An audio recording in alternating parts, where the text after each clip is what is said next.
और ब्रेक के बाद एक बार फिर से आप सभी दर्शकों का अन्नदाता कार्यक्रम में स्वागत है। बढ़ते हैं अगली प्रस्तुति की ओर।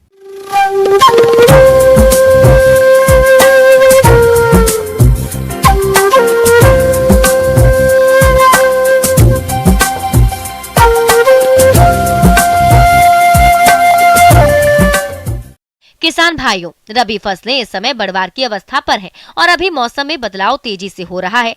कहीं अधिक ठंडी पड़ रही है तो कहीं पाला पड़ रहा है। ऐसे में फसलों पर इसका बुरा असर पड़ता है, जिससे फसलें सूखने लगती हैं। तो किसान भाइयों, आप मौसम की बदलती स्थिति और पाले के दुष्प्रभाव से अपनी फसलों को कैसे बचाएंगे, इस बारे में अधिक जानकारी दे रहे हैं कृषि वैज्ञानिक डॉक्टर आरपी प्रसाद।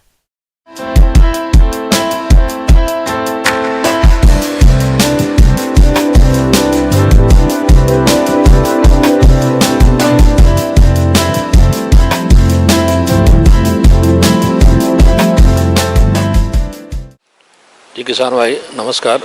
जैसे कि आप देख रहे हैं कि इस साल ठंड कुछ ज़्यादा ही पड़ रही है। जब ठंड पड़ती है तो उस समय फसलों के लिए, खासकर जब रात का तापमान 0 डिग्री सेल्सियस या उससे कम हो जाता है, वैसे में पौधों के अंदर जो सेल सेप होता है, उसके अंदर जो द्रव्य होता है वो जम जाती हैं और पौधे में जो भोजन का ट्रांसलोकेशन होता है वो प्रभावित हो जाता है, जिससे पौधे भोजन न बनने के कारण से वो सूखने, उनकी पत्तियां सूखने लगती हैं और पौधा जो है वो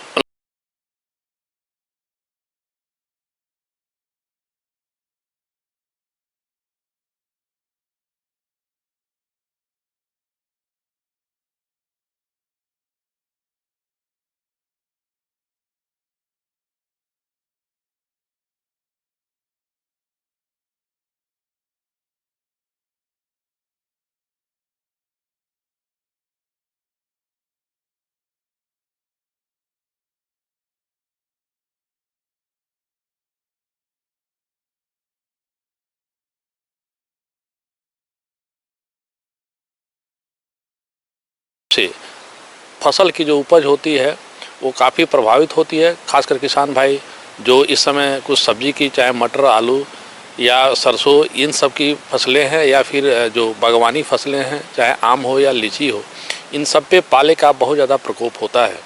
और उससे पाले का प्रकोप होने से उपज, आपकी फसल को बचानी है तो सबसे पहले आप ये ध्यान रखें कि पौधे के अवस्था के अनुसार अगर उसमें हल्की सिंचाई आप करते रहेंगे तो वैसे में जो पानी जमने की जो प्रक्रिया होती है पौधे के स्टोमेटा के अंदर, तो ये प्रभावित नहीं होती है और उससे पाले का प्रभाव से वो बच सकता है। साथ ही साथ आप अगर सब्जी की फसल लगा रहे हैं तो वैसे में नर्सरी जो होता है, टनल शेप का एक स्ट्रक्चर बना करके और उस पर आप करें। और उसके अलावा जो किसान भाई जो नदी या दीरा क्षेत्र में पौधे लगाते हैं, उनको घास फूस के शेड बना करके उसको ढक देते हैं, जिससे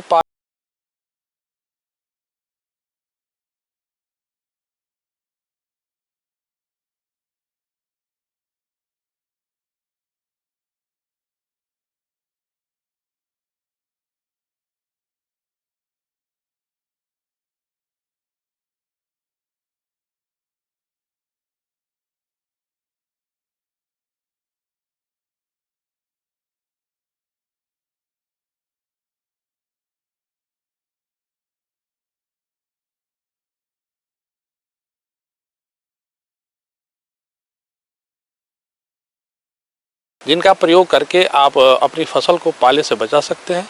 इसमें पहला है सल्फ़र। सल्फ़र जो होता है 90% वेटेबल सल्फ़र होता है। इसका 0.2% मात्रा, यानी 1 लीटर पानी में 2 ग्राम मिला करके अगर आप स्प्रे कर देते हैं, या उसके अलावा आप 6 किलो प्रति एकड़ के हिसाब से डस्टिंग करते हैं, तो वैसे में आपकी जो फसल है वो रोग बीमारी के अलावा आपका जो पाला है उससे भी बचाव होता है। और साथ ही साथ एक दूसरा दवा है जिसको हम थायो यूरिया कहते हैं, चूँकि इसके अंदर में आपका 42% सल्फर होता है और साथ ही साथ 38.8% नत्रजन होता है, यानी नाइट्रोजन होता है। तो इसका स्प्रे अगर आप 0.5 ग्राम प्रति लीटर पानी के हिसाब से अगर करते हैं तो हम पाले से अपनी फसल को बचा लेते हैं। और साथ ही साथ किसान भाई आप ये हमेशा ध्यान रखें कि जब भी पाले पड़ने की संभावना हो, ऐसी अवस्था में आप फसल में इंटर कल्चर यानी खेत की जुताई गुड़ाई की जो प्रक्रिया है वो न करें। दीर्घकालीन उपाय के रूप में फसलों को पाले से बचाने के लिए खेत में उत्तरी पश्चिमी मेड़ों पर शहतूत, शीमाम, बबूल, खेजड़े आदि के वृक्ष लगा देने चाहिए, जिससे फसलों को ठंडी हवा तथा पाले से बचाया जा सकता है।